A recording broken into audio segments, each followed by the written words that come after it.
and the desperate attempts to stop me becoming leader of UKIP.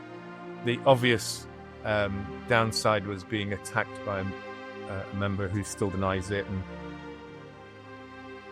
And how long was you in the European Parliament, and what are your memories of that? And is there any funny stories of what went on in the European Union Parliament? Yeah, well, I suppose I was there for 5 years, 2014, 2019. I think, the first memory is the ecstatic sense of winning the European elections, standing on the platform in Manchester. Imagine being a Mancunian in Manchester Town Hall, standing in that beautiful building, and suddenly your name's being rung out and it said Stephen Wolfe elected to the European Parliament. I could not be any prouder of my mum and my family, my, at that time, unfortunately, dead grandmother and grandfather. I wish they'd been able to see me. And that was brilliant. What was funny was just literally almost falling off the stage, to get a photograph afterwards. That kind of brings you back down to earth. Okay. It's not so big after all, Stephen. Thankfully, there were no cameras collecting. But actually, I was in that same hall on the night that the vote for Brexit occurred too. So those two memories in the European Parliament, sitting there, this beautiful picture with my team looking at us, we'd won.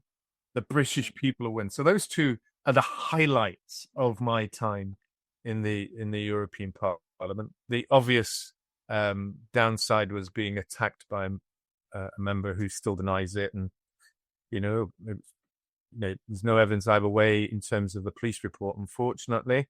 So I left UKIP, having been the collapsing and that horrid picture that my daughter will have to continually see of me down in the European Parliament, and leaving UKIP, and also watching the abuse I got from members of my own elected team, and the desperate attempts to stop me becoming leader of UKIP by allegations that I hadn't put my application in time when we had evidence to show that we did, the accusations that I committed electoral fraud, and the police coming in, which the police came out and said, no, I'm afraid we don't have any evidence of that, but that was not pushed across the newspapers.